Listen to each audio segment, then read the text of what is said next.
वित्तीय वर्ष 2024-25 अब अपने समापन की तरफ आगे बढ़ रहा है। इस मौके पर वित्त मंत्री राधाकृष्ण किशोर ने मीडिया से बातचीत की और उन्होंने कई बातें रखी। उन्होंने कहा कि अबुआ बजट का निर्माण किया जा रहा है और सरकार चाहती है कि आम लोग भी इस बजट को लेकर अपने सुझाव दें। उन्होंने कहा कि सर्वश्रेष्ठ 3 सुझाव देने वाले लोगों को सार्वजनिक तौर पर सम्मानित किया जाएगा। इसके साथ ही उन्होंने इस वित्तीय वर्ष के आय व्यय का ब्यौरा भी रखा और सरकार किन किन नई योजनाओं को लेकर सक्रिय है और क्या सरकार की योजना है, इसके बारे में भी बताया। के संदर्भ में आयोजित की गई प्रेस कॉन्फ्रेंस में 9 वर्ष की हार्दिक शुभकामनाओं के साथ आपका अभिनंदन करते हैं। इस प्रेस कॉन्फ्रेंस में झारखंड राज्य के वित्त सचिव श्री प्रशांत कुमार जी हैं और वाणिज्य कर आयुक्त श्री अमित जी हैं। मैं प्रारंभ करता हूं कि वर्ष 2024-25 समाप्ति की ओर है और वर्ष 2025-26 वित्तीय वर्ष 31 मार्च के पूर्व तक उसे निर्धारित किया जाना है, अर्थात बजट बनाकर विधानसभा में प्रस्तुत और पारित किया जाना है। 25-26 का बजट कैसा होगा, इस संदर्भ में हम आप सबों को संबोधित करते हुए कहना चाहते हैं। माननीय मुख्यमंत्री श्री हेमंत सोरेन जी के नेतृत्व में इंडिया गठबंधन की सरकार का आगामी बजट 2025-26 राज्य की सभ्यता, संस्कृति तथा झारखंड वासियों की भावनाओं के अनुरूप होगा। अबुआ बजट गरीबों, शोषितों, वंचितों, दलितों, आदिवासियों, अल्पसंख्यकों, सामान्य जाति के आर्थिक रूप से कमजोर लोगों, युवाओं, महिलाओं, मजदूर, किसानों की आवश्यकता व उम्मीदों के अनुरूप हो। इसके लिए राज्य सरकार ने अबुआ बजट पोर्टल पर पंजीकरण एवं सुझाव देने की प्रक्रिया की शुरुआत आज दिनांक 5 जनवरी 2025 को कर दी गई। आप सबों के माध्यम से हम राज्य की जनता को ये भी बताना चाहते हैं कि सुझाव देने की अंतिम तिथि 17 जनवरी 2025 होगी। अबुआ बजट की वेबसाइट के माध्यम से आम जन मोबाइल नंबर अथवा ईमेल से पंजीकरण करके किसी विस्तृत योजना, विशेष योजना, व्यापक योजना, विभागवार अथवा सामान्य महत्वपूर्ण सुझाव दे सकते हैं। श्री हेमंत सोरेन के नेतृत्व वाली सरकार बजट प्रक्रिया में आम जनों के सुझाव को शामिल कर झारखंड वासियों की भावनाओं के अनुरूप बजट को पारदर्शी बनाना चाहती है। राज्य सरकार का यह प्रयास है कि अर्थव्यवस्था को मजबूत बनाते हुए हम राज्य के अंतिम पंक्ति के व्यक्तियों का आर्थिक और सामाजिक उत्थान कर सके। ऐसा 2025-26 का बजट होगा। वर्ष 2025-26 के लिए प्राप्त होने वाले सुझावों को विद्वान अर्थशास्त्री, बुद्धिजीवियों तथा प्रमुख सामाजिक संगठनों को आमंत्रित कर उनके अवलोकनार्थ प्रस्तुत किया जाएगा। तत्पश्चात अबुआ बजट को राज्य सरकार के द्वारा अंतिम रूप दिया जाएगा। एक जानकारी हम ये भी देना चाहते हैं कि श्री हेमंत सोरेन की सरकार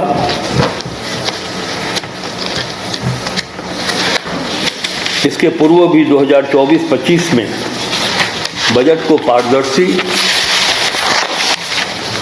बनाने के उद्देश्य से वेबसाइट के माध्यम से लोगों के सुझावों को आमंत्रित किया था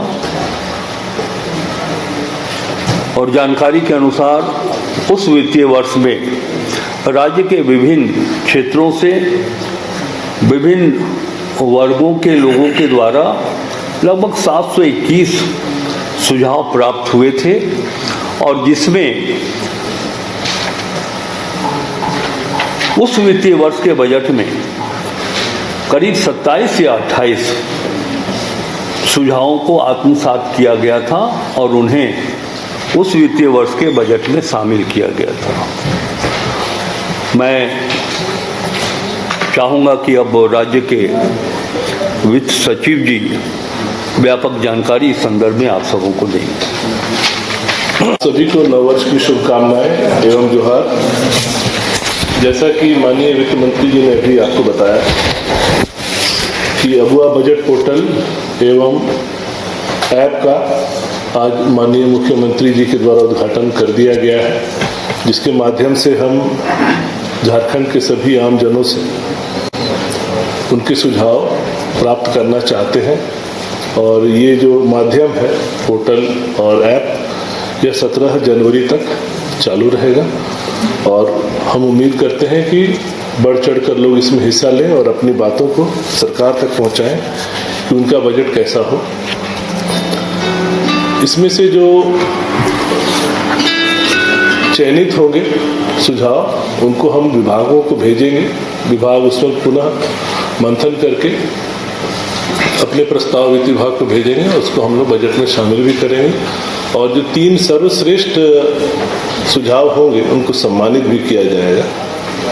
और साथ ही साथ आपको यह भी बता दें कि बजट बनाने की प्रक्रिया में हम लोग एक्सपर्ट्स लोगों की भी राय लेंगे और इसके लिए भी हम लोग वर्कशॉप करेंगे।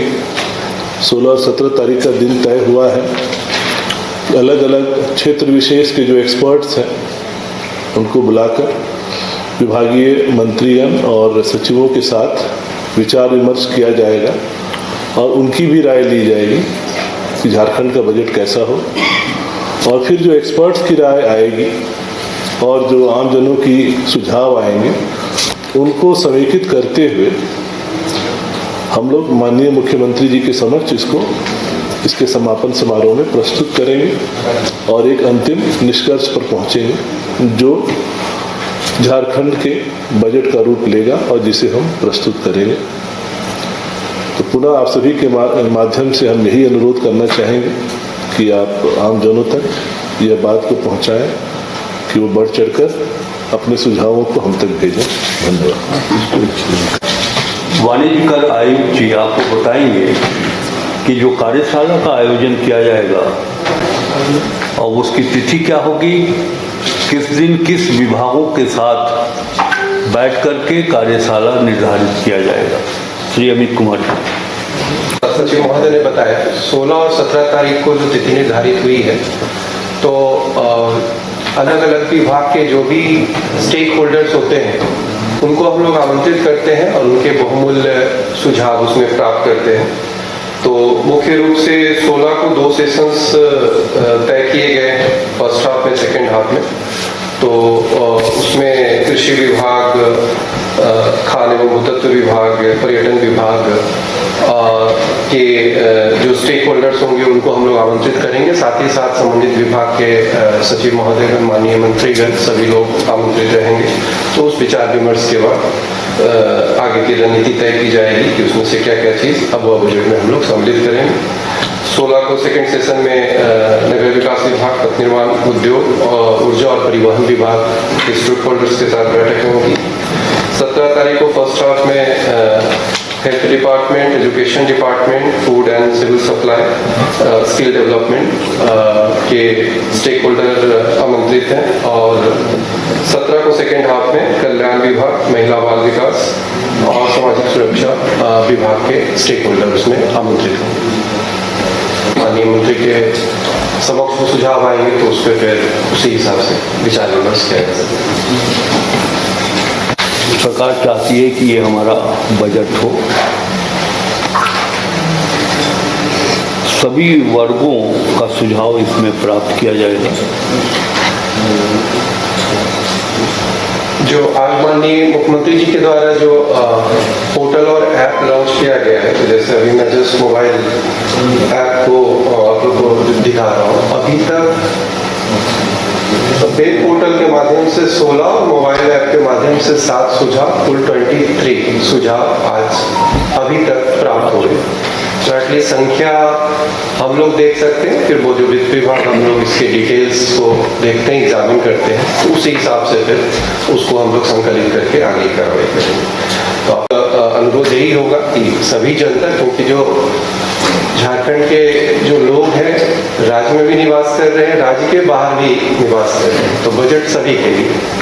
तो इसके लिए हम लोगों ने ये जो माध्यम रखा है मोबाइल ऐप के और वेब पोर्टल के अलावा जितने भी सोशल मीडिया प्लेटफॉर्म हैं, इंस्टाग्राम, फेसबुक, व्हाट्सएप, एक्स के माध्यम से भी लोग सुझाव दे सकते हैं, तो उसको भी हम लोग संकलित करके उस पर भी आगे की कार्रवाई विचार विमर्श करके हम लोग कर पाएंगे। वो चीज़ होना चाहिए, बट हाँ सुझाव किन्हीं का भी प्राप्त होगा, तो जो रिलेवेंट होगा उसी पे विभाग आगे कार्रवाई करेगा। ये सुझाव आवंटित किया गया है कि राज्य के आम जनता चाहती क्या है, बिल्कुल कहाँ हम फोकस करें, प्रायोरिटी किस सेक्टर को दें। मैं समझता हूँ कि जब उस स्टेज तक हम पहुँचेंगे तो फिर हम बता पाने में आप सबों को बता पाने में हम सक्षम होंगे कि राज्य सरकार की प्रायोरिटी क्या हो सकती है। क्लियर है? जी ठीक है। पहले तो आपके आंकड़े को थोड़ा शुद्ध कर दूं। हमारे यहाँ जो बजट है वो 1,28,000 करोड़ का है, जिसमें लगभग 48,000 करोड़ के आसपास का ही हमारा स्थापना बजट है। तो आप समझ सकते हैं कि वो हार्डली तो 40% के आसपास, उससे भी कम ही है।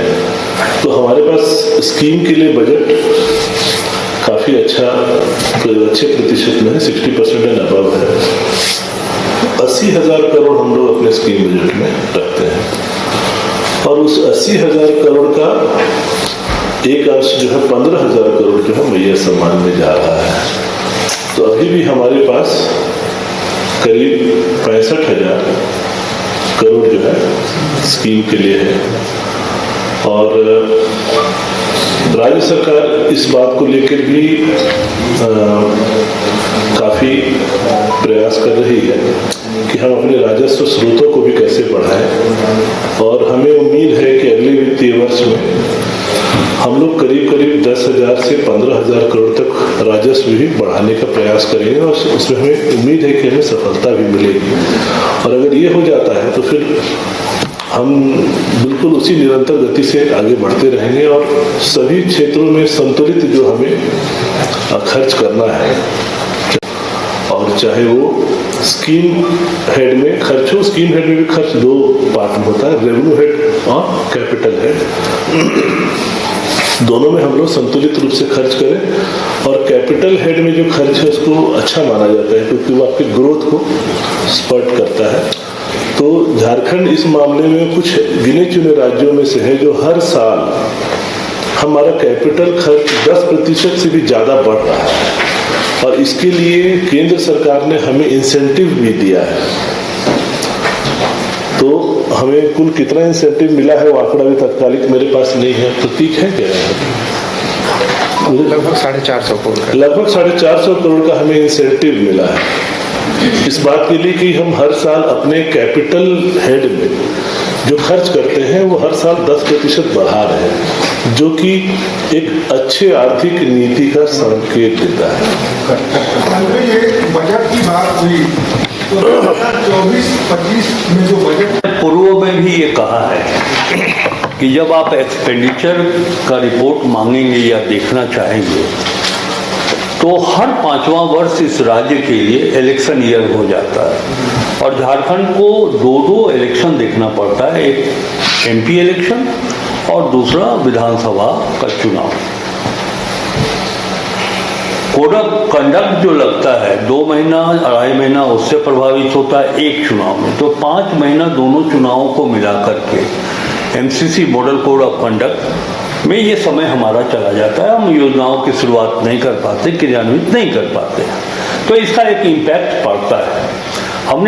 मुझे याद है कि कुछ दिनों पहले मैंने ये बताते हुए आप सबों को कहा था कि इसका इम्पैक्ट पड़ता है क्रियान्वयन पर, लेकिन इस गवर्नमेंट के लिए सबसे अच्छी बात यह है कि हमने जो तुलना किया था 2019 जो कि इलेक्शन ईयर था झारखंड के लिए, उस समय जो खर्च का प्रतिशत था हम उससे 2% आगे हैं, तो ये एक बहुत अच्छी बात है। लेकिन 42 था, अभी शायद 44% है। वो पेपर मेरे पास नहीं है, लेकिन जहाँ तक मुझे स्मरण है, हम अपने स्मरण के अनुसार ये बात आप सबों को तक पहुँचा रहे हैं। तो इससे पता ये चलता है कि हर 5वां वर्ष जो इलेक्शन ईयर होता है उससे रेवेन्यू एक्सपेंडिचर पर इम्पैक्ट पड़ता है। लेकिन हमारे वित्त सचिव जी, मैं स्वयं, हमारे वाणिज्य कर के जो आयुक्त जी हैं, हम लोग की पूरी टीम इस बात के लिए प्रयासरत है कि जो रेवेन्यू संग्रहण का जो लक्ष्य है उसे हम समय पर पूरा कर लें, और जो एक्सपेंडिचर है हम अधिक से अधिक क्वालिटी के साथ वो एक्सपेंडिचर हम कर सकें। लेकिन ये पता तब चलेगा जब 31 मार्च समापन का होगा, वित्तीय वर्ष का समापन होगा, तो वस्तु स्थिति और स्पष्ट हो सकेगी। एक चीज़ तो क्लियर आप लोग, मैं अपने अनुभव को शेयर करना चाहता हूँ कि जब हम बिहार असेंबली में थे और वहाँ देखते थे, तो वहाँ उस समय प्लान नॉन प्लान था, तो वहाँ नॉन प्लान पर अधिक राशि कर्णांकित होती थी बजट की, और योजनाओं के ऊपर कम होती थी। लेकिन हेमंत सोरेन सरकार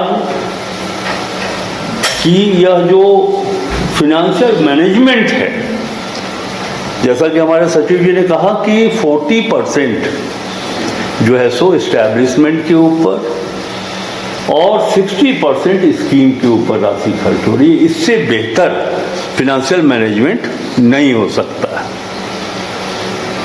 सर, आपसे ये केंद्र से पैसे की मांग है जो बकाया राशि, तो भारत सरकार को करना है। हम लोग तो डिमांड करने वाले लोग हैं, और हमारा डिमांड कितना सही है इस स्टेट का, वो हम आपको बता रहे हैं।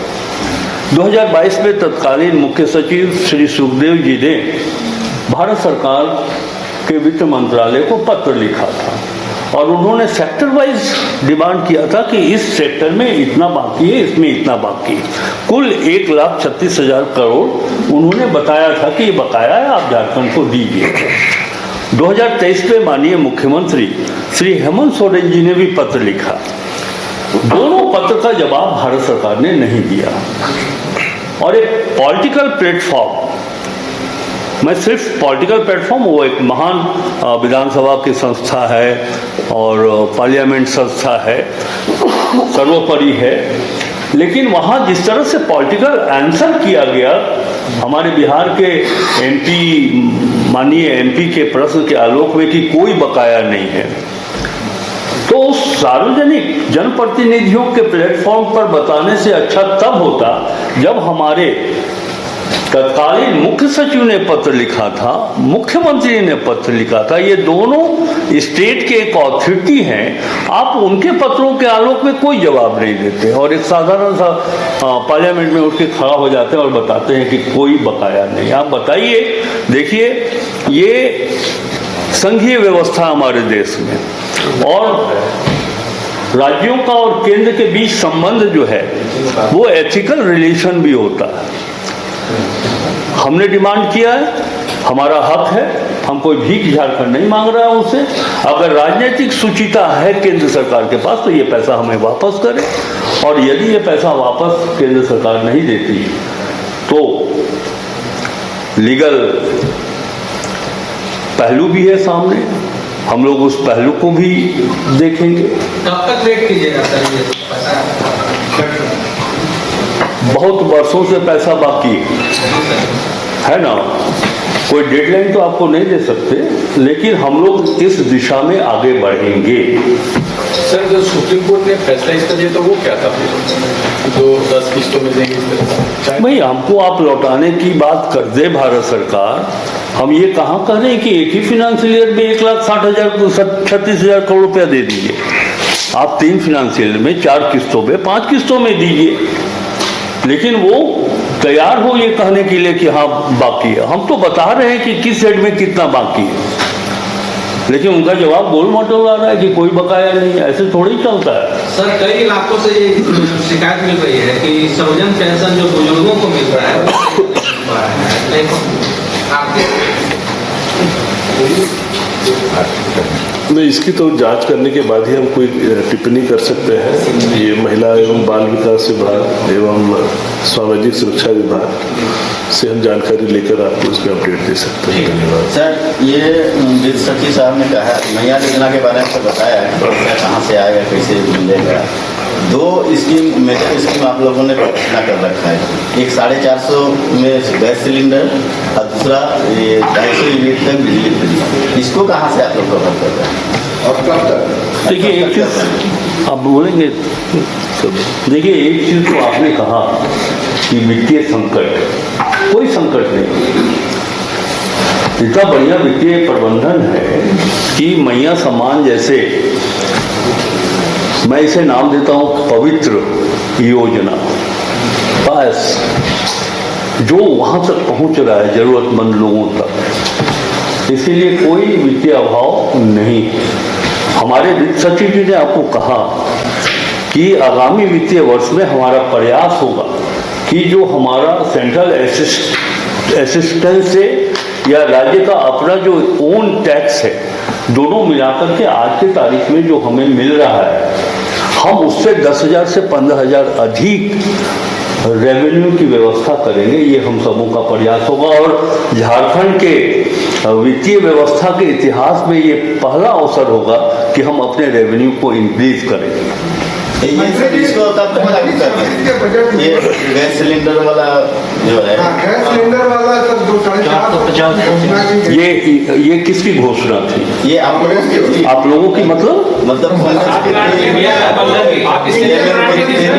भाई ये इंडिया गठबंधन के एक राजनीतिक दल की थी जो कांग्रेस पार्टी की थी। मैं भी कांग्रेस पार्टी की जाता हूँ। हर राजनीतिक दल को इस बात की स्वतंत्रता है कि वो अपने उद्देश्यों को, अपनी योजनाओं के बारे में वो रखे। जब तक इंडिया गठबंधन के प्लेटफॉर्म पर ये डिसाइड नहीं होता है, तब तक आप ये नहीं कर सकते हैं कि इंडिया गठबंधन का ये एश्योरेंस था कि हम 450 रुपया गैस सिलेंडर देंगे। धान भी सर 3200 खरीद का था, लेकिन 2300 प्लस 100 में होना चाहिए, सब चुनावी झंझुना था। कहाँ है 3200? चुनावी घोषणा था। कहाँ था 3200? आप ही लोग आज जो हम लोग कांग्रेस अब चुनावी घोषणा पत्र आज जो 2300 रुपया दिया जा रहा है, ठीक है, हम लोग इस खरीफ या रबी के फसलों के बाद हम लोग आकलन करेंगे कि साहब जो न्यूनतम समर्थन प्राइस है, अगर उसे बढ़ाया जाए। एक चीज तो जान लीजिए कि हेमंत सोरेन की सरकार ग्रामीण अर्थव्यवस्था को मजबूत करने के लिए प्रतिबद्ध है। हम राज्य के किसानों का कैसे आर्थिक हित हो, मजदूर उस पर आधारित मजदूरों का हित कैसे सदे, इसके लिए सरकार एकदम संकल्पित है। हम लोग ये जो अभी आप देखेंगे कि विगत 2-3 वर्षों से ये राज्य रेन शेड एरिया में होने के कारण सुखाड़ का सामना किया है। पिछले वर्ष खरीफ के मौसम में अच्छी बारिश हुई है, तो ये जो उत्पादन आएगा सामने, उसके बाद इस विषय में हम लोग जरूर कुछ बढ़िया निर्णय लेंगे। सर वित्तीय प्रबंधन अच्छा बोला जा रहा है, छात्रों को छात्रवृत्ति मिलने में भी दिक्कत हो रही है। और ये बात भी हमारे संज्ञान में तो नहीं है, लेकिन कल्याण विभाग से हम लोग संपर्क करेंगे और देखेंगे कि छात्रवृत्ति किन कारणों से नहीं मिल पा रही है। कहीं प्रक्रियात्मक जटिलताएं तो नहीं है, राशि का अभाव, जहां तक हमें जानकारी है राशि की कमी नहीं है। राशि पर्याप्त सभी विभागों को दी जा चुकी है और उनके बजट में इसकी व्यवस्था है। अगर कहीं कोई प्रक्रियात्मक त्रुटि है तो आप हमें संज्ञान में लाएं, संबंधित विभागीय सचिव को हम लोग संज्ञान में देकर इसका निश्चित रूप से निराकरण कराएंगे। प्लेट था रुकिए,